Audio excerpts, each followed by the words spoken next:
I woke up to white walls greeting my eyes, and though no one said a word to me, I knew I was in a hospital. I had an IV drip attached to me.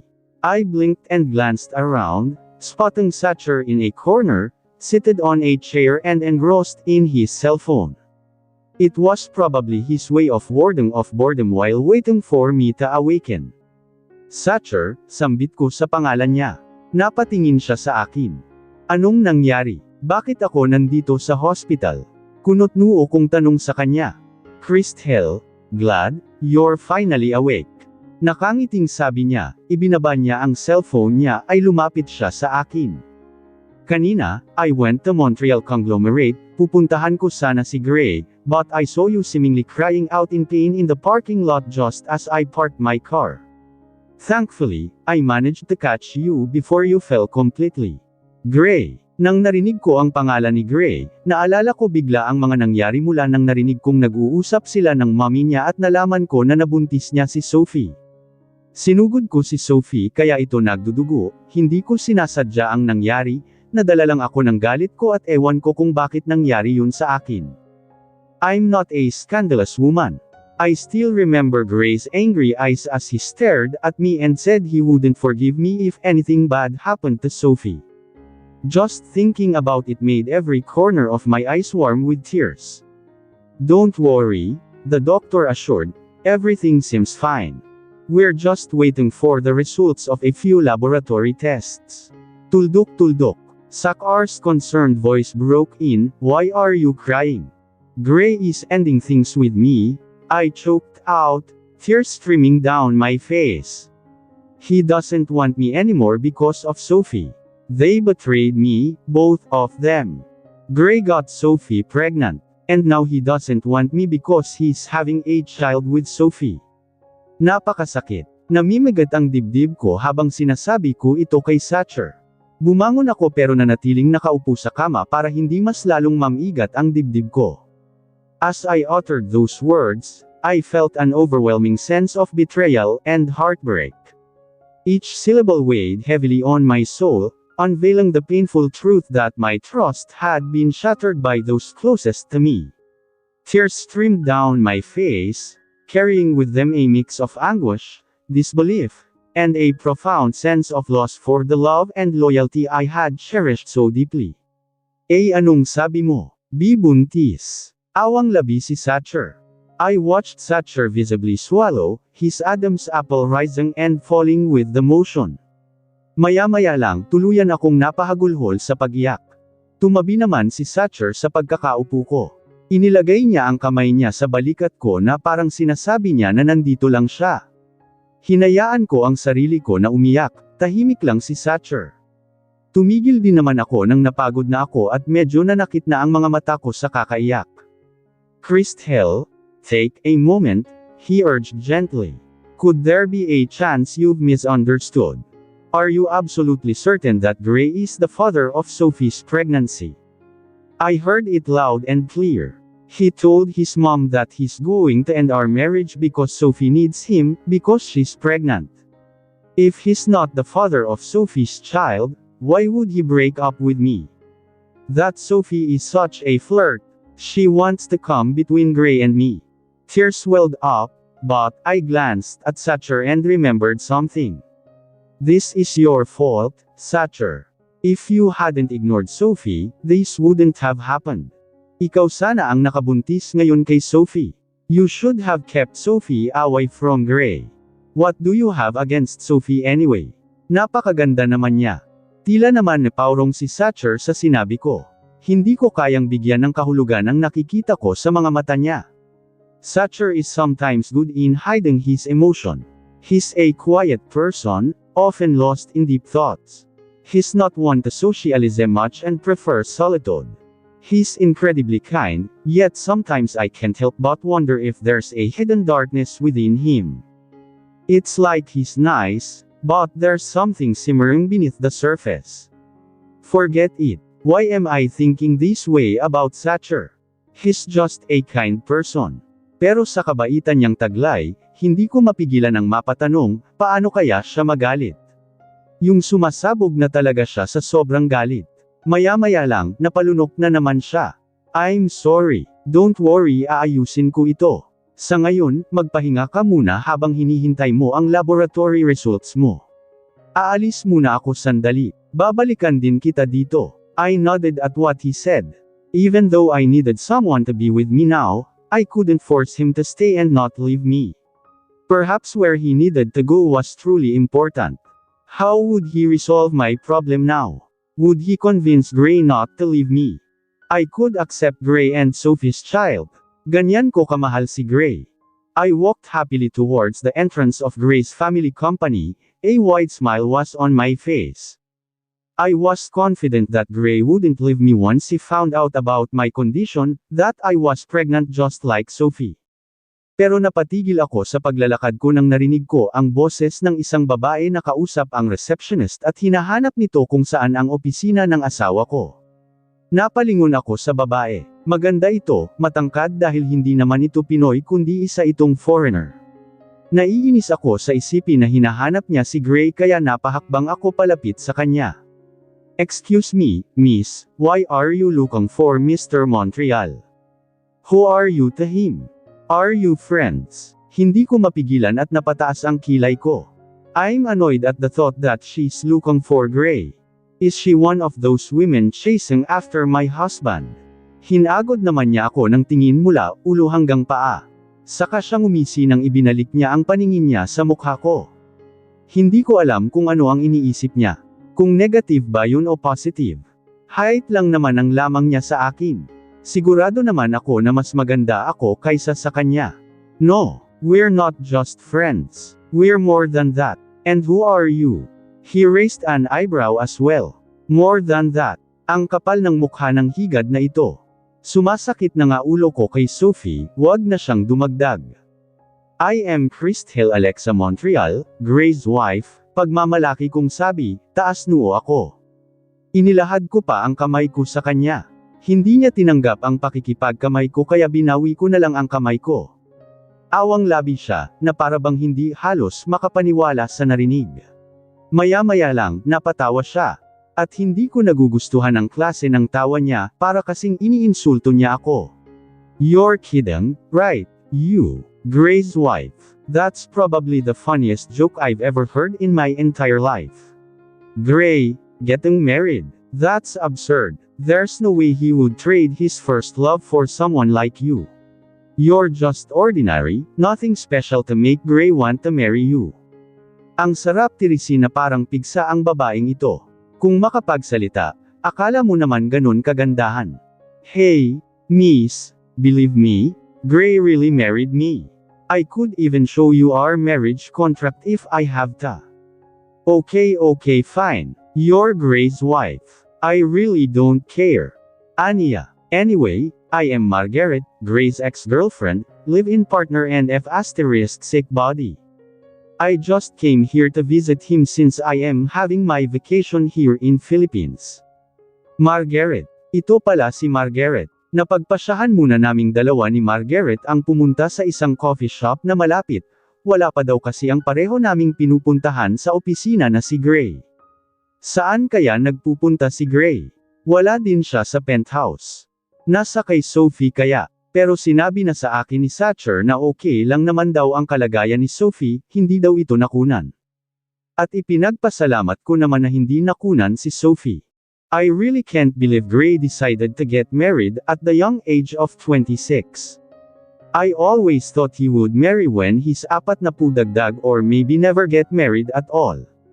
He's just not the type to settle down. That's never been in his vocabulary. He always used to tell me that. Si Margaret pagkatapos niyang uminom ng kape, mukhang naman siya friendly at cool. Hindi siya marunong magtagalog. He is an Australian. We're happy in our relationship. No commitments. But I can't help but hope that he'll eventually take us seriously. I was in love with him. But he's just not serious. When he found out I was pregnant, I thought we'd finally get serious. But he didn't. He even asked me to get rid of the baby. Pagpapatuloy niya, my eyes widened at what I heard. I subtly caressing my stomach. I was 18, alone, without family. and he didn't want to take responsibility. So, I had no choice but to terminate our child. He wasn't keen on children, reluctant to let a child disrupt his life unless he loved the mother. Afterward, he changed, growing distant. My pregnancy seemed to irritate him. He didn't care for pregnant women. Well, perhaps not in your case. He married you, after all. Napalunok ako, sunod-sunod. Ayaw din ba ni Gray sa baby namin? Sasabihin din kaya niya sa akin na ipalaglag ko ang ipinagbubuntis ko? Naninikip ang dibdib ko sa isipin ito. I must made a decision right away. I've made my decision, I'm keeping my child. Abortion is not an option for me. No matter what challenges lie ahead, my priority is to protect my baby. Yet, I can't help but ponder the implications. Will this choice inevitably lead me to part ways with Gray? It's a heart-wrenching dilemma, knowing that my commitment to motherhood may demand letting go of the relationship I cherished most. Pagkatapos namin mag-usap ni Margaret, naglalakad ako na parang walang direksyon, hindi ko alam kung saan ako pupunta. Gulong-gulo ang isip ko sa mga sandaling ito. Gusto kong sabihin kay Gray ang katotohanan sa kalagayan ko. Pero natatakot din ako na baka gawin niya sa akin ang ginawa niya kay Margaret. Baka ipagawa din niya sa akin ang pinagawa niya kay Margaret.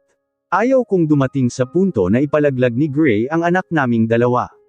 Ayaw kong marinig sa kanya ang mga katagan ito, dahil dalawa lang ang pwedeng mangyari. Ang maging tanga na naman ako at susundin ko si Gray, o iiwan ko si Gray at kamuhian ko siya dahil sa gusto niyang ipalaglag ang anak namin. Ayaw kong mangyari pareho ito. Hindi ko na kayang ihakbang pa ang mga paa ko pabalik sa Montreal Conglomerate, kaya natagpuan ko na lang ang sarili ko na pumara ng taxi para magpahatid sa mansyon ng pamilya ni Summer. Gusto ko kasi ang mapag-isa. At sa loob ng 5 taon, ang kwarto ko sa bahay ng tito at tita ko ay masasabi kong comfort zone ko. Parang gusto ko munang manatili doon. Magtago at mag-isip sa kung ano ang dapat kong gawin. Pagkatapos ng halos 30 minutes ay tuluyan na rin akong nakarating sa pupuntahan ko. Agad akong nagbayad sa taxi at humakbang na papasok sa loob. Magandang araw Ma'am Christel, bati sa akin ng security guard sa gate. Isang tango at ngiti lang ang isinagot ko sa kanya. Diretso lang ang hakbang ko hanggang sa nakapasok na ako sa loob. Pumanhik ako sa itaas para pumunta sa kwarto ko pero napatigil ako sa paghakbang nang narinig ko si Tita Atasha na may kausap sa phone. Nakabukas ang pinto ng master bedroom, hindi sana ako maging kuryoso kung hindi ko lang narinig ang pangalan ni Mommy at mukhang tungkol sa akin ang pinag-uusapan nilang dalawa ni Mommy. Denise, don't be paranoid. I know you're just worried about Christel. Please, don't judge your daughter. She's not like Stephen. I haven't noticed any signs that there's a problem with her. She's perfectly fine. She doesn't have the same illness as her father. Maniwala ka, hindi naman porket in love siya ay obsessed na siya. Ang narinig kong sabi ni Tita Atasha. I just can't help myself, Atasha. Last night, I dreamed of Stephen. Ngumisi siya sa akin, ang sabi niya, hindi daw mamamatay ang legacy niya. He said it would live on through our daughter. He laughed loudly, Atasha. I'm scared that Christel might do something to herself, or if not to herself, then to the people around her. Because of her obsession with that Gray, she might end up doing things that could harm her or the people around her. Remember what Stephen did to me, to us. He pays me para lang magkasiraan kayo ni Sancho. He kidnaps you and even burned his own sister sa harapan mo mismo. He was obsessed with you. His whole family died because of their obsession, which they believed was love. Christel is related to them by blood, and my daughter might have inherited her father's family's illness. This is my fault. I didn't do anything for my daughter. Ang sabi ni Mommy. Rinig na rinig ko. Naka-loudspeak naman kasi ang cellphone ni Tita Atasha. May ginagawa kasi si Tita Atasha habang kausap si Mommy. Naghina ako sa narinig ko. Hindi ko kayang ipaliwanag ang naramdaman ko dahil sa narinig ko sa ina ko. Hearing my mother think that I might just be obsessed left me feeling a wave of hurt and confusion. I've been deeply in love with Gray who doesn't love me back, and now it feels like my mother is dismissing my feelings as mere obsession. It's painful and disorienting, making me question whether my emotions are genuine or just a reflection of something darker. Now, I'm confused about my own feelings, wondering if what I thought was love is actually something else. I feel misunderstood and alone, as if my love is being unfairly judged and diminished. Pero nagkamali nga lang ba ang ina ko? Did she really misjudge me? Napatulo ang luha ko habang naala ko ang nangyari nang nalaman kong nabuntis ni Gray si Sophie. Hindi ko napigilan ang sarili ko at sinugod ko si Sophie. Para akong na-blackout bigla. Hindi na ako nakapag-isip ng tama at ang tanging nasa isip ko lang nung ay ang sakit na naramdaman ko, at ang kagustuhan na makaganti ako kay Sophie. Iparamdam dito ang sakit na naranasan ko. Nawala sa isip ko na sa gagawin ko ay may batang nanganganib.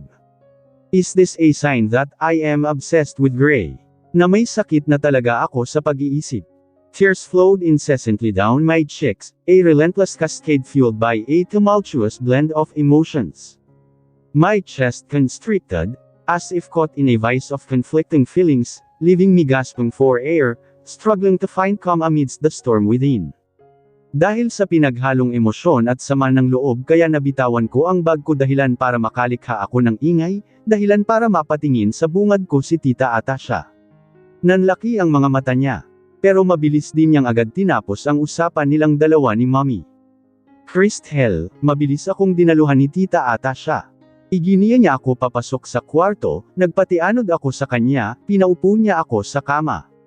Christel, lumanghap siya ng hangin, ramdam ko ang kaba niya. Tita, totoo po ba ang mga naririnig ko kay Mommy? Lakas loob kong tanong sa kanya. Nabaliw ako. Na baka may sakit ako sa pag-iisip kaya ganito na lang ako katanga kay Gray. Hindi muna siya sumagot, nanatili lang siyang nakatitig sa akin. Christel, hindi naman sa ganon. Hindi sa, so, totoo nga talaga ang inakala ko na iba ang ama ko. Ano ba ang daddy ko? Totoo ba ang narinig ko kanina na isa siyang rap asterisk street and K asterisk napper? Na nabuo ako dahil sa G asterisk na hasa ng tunay kong ama si Mommy. Na nabuo ako hindi dahil sa pag-ibig kundi dahil sa karahasan. Totoo po ba ang mga naririnig ko kanina? Tulong luha kong tanong sa kanya. Kitang-kita ko ang paglitay ang pagkaalala at pagkabahala sa mga mata niya. Christel, bumantong hininga siya. I don't have the right to tell you. Ayaw kong pangunahan ng Mommy mo. Siya lang ang may karapatan para ipagtapat sa iyo ang katotohanan tungkol sa ama ko. Hindi naman niya sasabihin sa akin ang totoo, sumangot ako. She always told me that she is just protecting me against myself.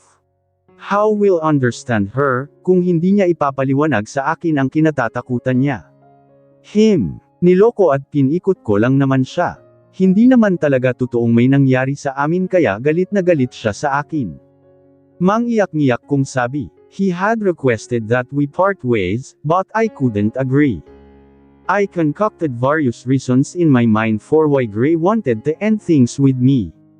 I couldn't bear to accept the reality that he simply couldn't love me and wished to spare us both from further pain. I thought I was simply foolish until I committed an act one never thought I would. I confronted Sophie, and then everything went black. In that moment, I nearly caused her to lose her baby. Ngayon, napaisip ako kung may mental problem ba ako katulad sa ama ko, katulad sa pamilya niya. Umupo si Tita Atasha sa tabi ko. Hinawakan niya ang kamay ko. Christel, please, huwag mong isipin na ang nangyari sa'yo ay dahil may problema ka na sa pag-iisip. Maraming naging tanga dahil sa pag-ibig. It's not good kung ipagpilitan natin ang sarili natin sa isang taong ayaw sa atin. Kaya ang maipapayo ko sa'yo kung kailangan mo ito. Minamasahe niya ang palad ko, bahagya akong kumalma. Believe me, isang understand you're going through a lot right now. It's important to remember that your feelings are valid, but it's also crucial to prioritize your well-being and those around you. Relationships should bring happiness and mutual respect. If Gray has asked for space, it might be a chance to reflect on what's best for both of you. It's not about blaming yourself, Sometimes, things don't work out despite our best efforts. Remember, your worth isn't defined by someone else's feelings for you. Take time to heal and seek support from those who care about you. You're strong, and you'll find your way through this. He is my husband. Tumulo na naman ang luha ko. Masakit isipin na magkakahiwalay pa rin pala kami ni Gray kahit ikinasal na kaming dalawa. Pero kung hindi ito mangyayari, baka tuluyan akong mabaliw. Paano naman ang anak ko? Alam ko at naintindihan kita. Hindi madali, mahirap at masakit. It's natural dahil nagmamahal ka lang naman. Lahat tayo ay nagmahal at nasaktan. Mas dumagdag pa sa sakit ay ang katotohanan na mag-asawa na kayong dalawa. Pareho kayong may mali. Pinikot mo si Gray. Nagkamali din naman siya dahil pinakasalan kanya kahit pwede naman siyang umayaw. It takes courage to recognize and accept our mistakes. It's a crucial step towards personal growth and healing. Remember, mistakes are part of being human, but what's important is when you choose to learn and grow from this experience, kayong dalawa ni Gray. Take the time to reflect on what led to your actions and how they've impacted others. Talk to Gray, and kung wala na talaga, huwag kang matakot na pakawalan siya. Hindi lang para sa kanya, para na rin sa sarili mo. Bago ka magmahal ng sobra sa isang tao, mahalin mo muna ang sarili mo, pahalagahan mo muna ito. Ang pagpilit sa sarili mo sa isang taong ayaw sa iyo ay hindi pagmamahal kundi selfishness. Selfishness is generally not considered a characteristic of genuine love. And forcing someone to love you is like trying to catch a butterfly. The more you chase it, the more it eludes you. But if you focus on your own growth and happiness, it will come and softly sit on your shoulder. You will be fine, Christel, matipid siyang ngumiti. At saka, mas mabuti na rin na kung toxic ang isang relasyon, tapusin na kahit kasal pa kayong dalawa. Pareho kayong masasaktan. It's a good thing na wala pa kayong anak, wala pang bata na madadami, wala pang batang masasaktan, dagdag niya na nagpanganga sa akin. Are you sure with your decision? Tanong ni Summer sa akin. Hawak ko na ngayon ang isang papel na magtatapos sa malaking kalokohan na ginawa ko. At ito ay ang pikatin si Gray. Isang pagkakamali ang ginawa ko dahil pareho lang kaming nahihirapan dito. Pero isang pagkakamali man, nagbunga naman ito ng maganda sa akin. Nakapagdesisyon ako, pakakawalan ko na si Gray and I am keeping our baby. Ito ang magandang alaala ko sa minsan pagkahibang ko sa isang lalaki. Lahat ng pagmamahal ko para kay Gray ay napagpasyahan kong ailay lahat ng iyon sa magiging anak naming dalawa.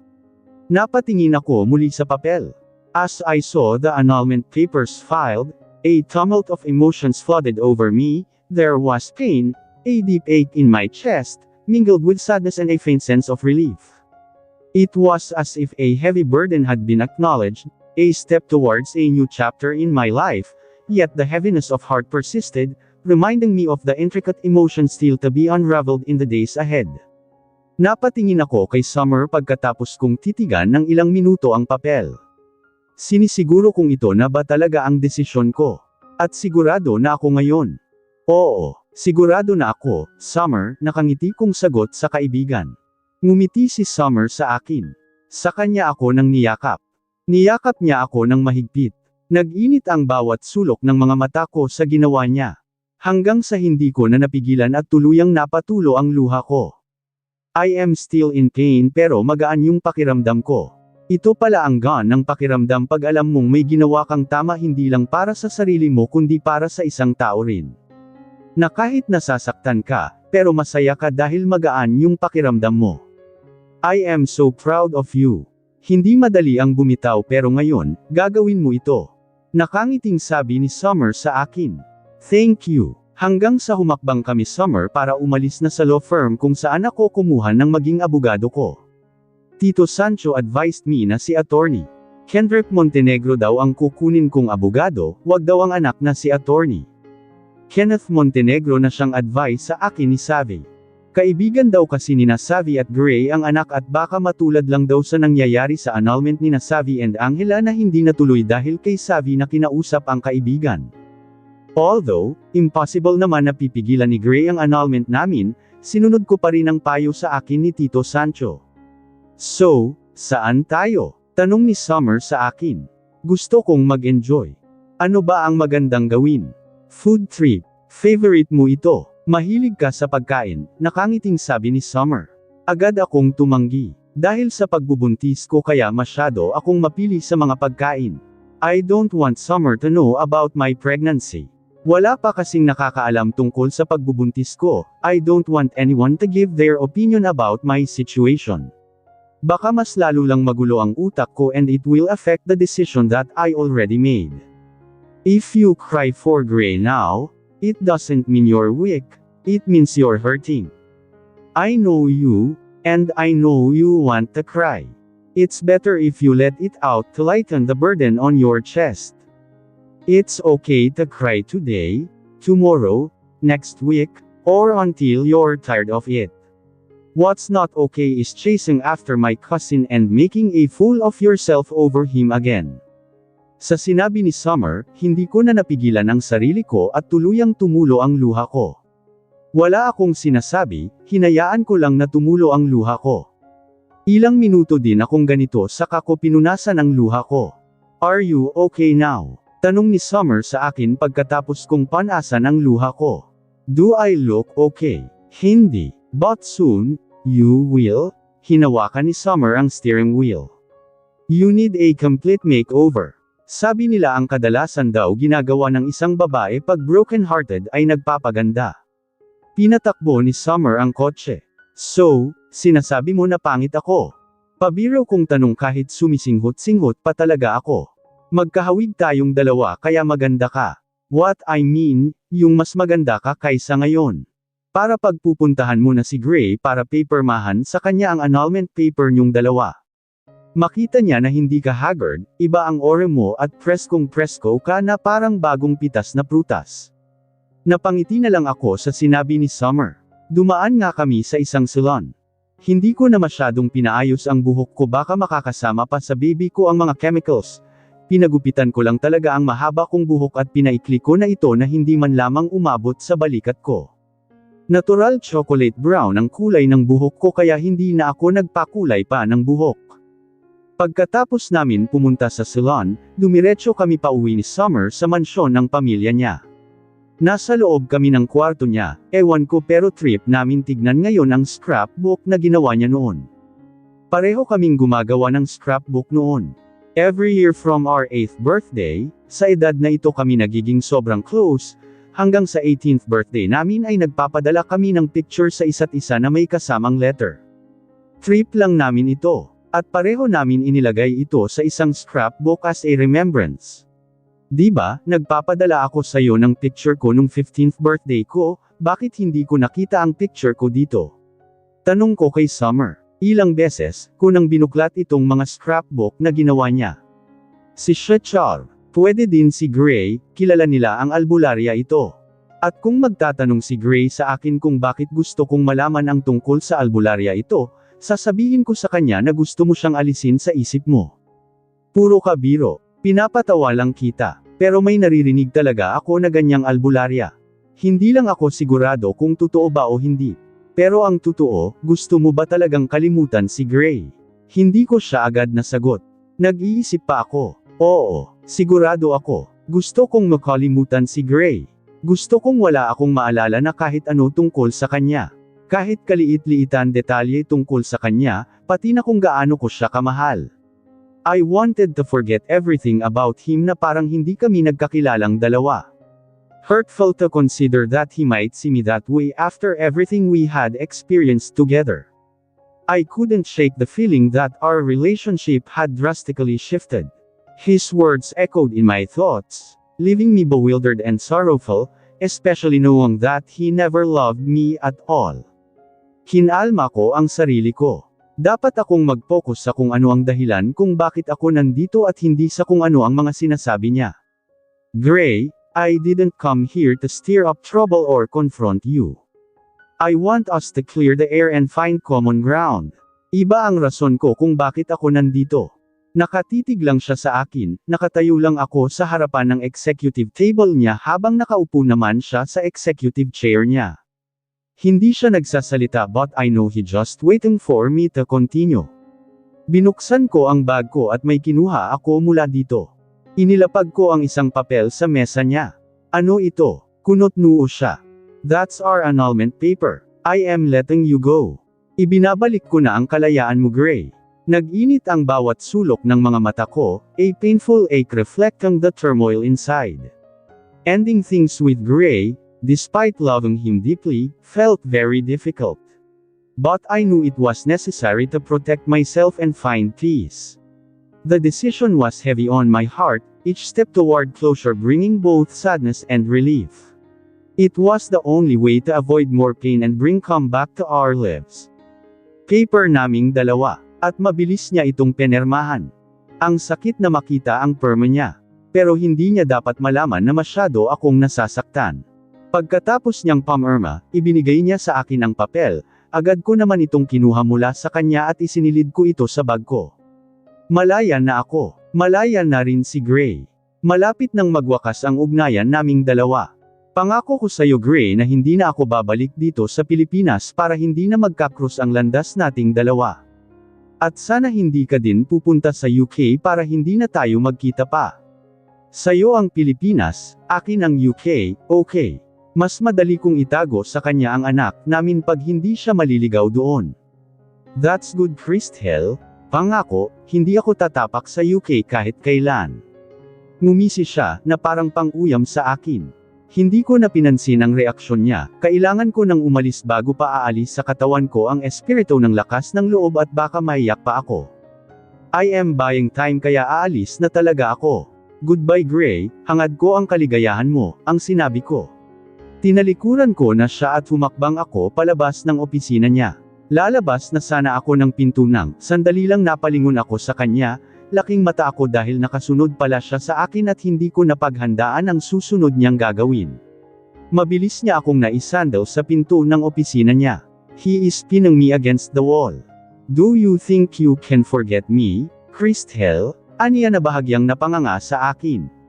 Sobrang panlalaki ng mga mata ko nang siniil niya ng halik ang labi ko.